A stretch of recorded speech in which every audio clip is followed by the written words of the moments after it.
Hey guys, this is Bryan from Vance Hines, and thanks for joining me on another Workshop Wednesday where we're going to do something a little strange today. We're going to intentionally scratch the finish on this stainless 2-in-1 Upsweep. From then we're going to go ahead and take a 3M Scotch-Brite pad. We are going to polish up and fix the damage that we're going to intentionally cause to show you how to mimic the exact same works brushed finish that we supply on our stainless steel products.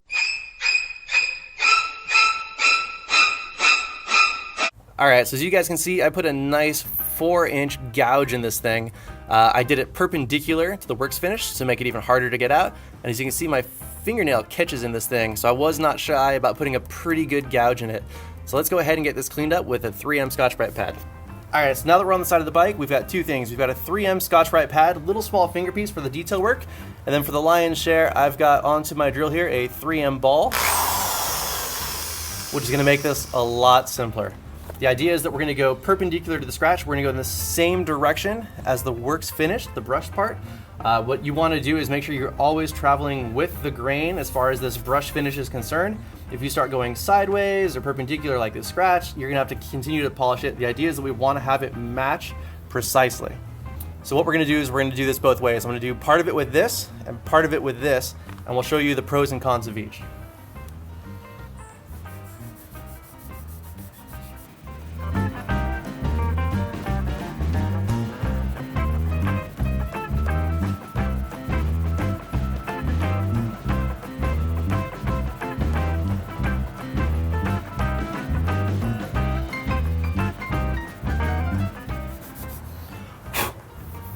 So as you can see, we're starting to get it out a little bit. It is tedious, it is time consuming, and you'll notice that this is starting to polish up more than this. What ends up happening is when you start taking Scotch-Brite to stainless steel, you're going to lose this discoloration. But don't worry, after a couple sessions of writing, this will come back in and it'll match everything else.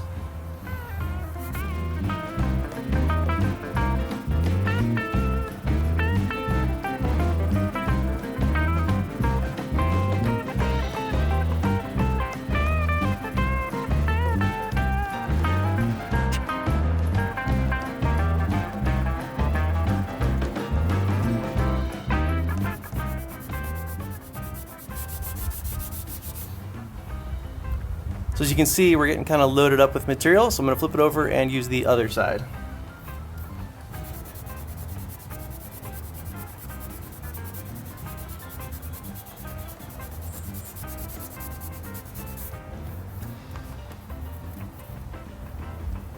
So I've just removed all the scratches from here to here, but it's taken me about 5 to 10 minutes to do it. So this is pretty slow. Usually when I'd get past that, I'd start doing longer strokes. So I'd go up and down the body of the muffler just to make sure that all of the scratches I've just added blend into the rest of the finish, and you get everything to match.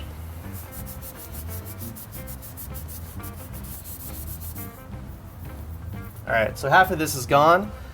Now it's time for the big guns to show you how much easier this can be.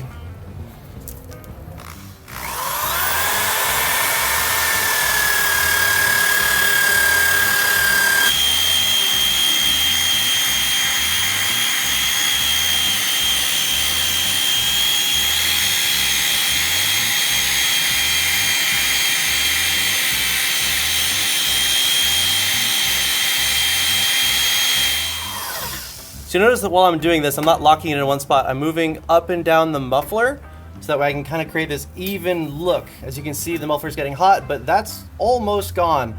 So I'll do this for a little bit longer. I'll make sure this is nice and tight still. And we're good to go. Let's keep rolling.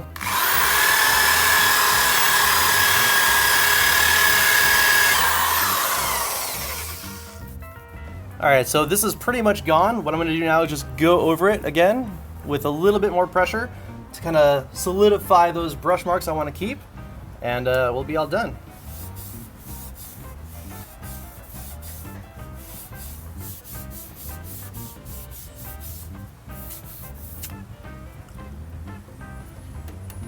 All right, so there guys, we're all done. As you can see, it's a pretty dirty job, bit of metal shavings, bit of elbow grease.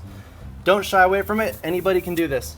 All right guys, so as you can see, I went ahead and did some blending up here as well as down here.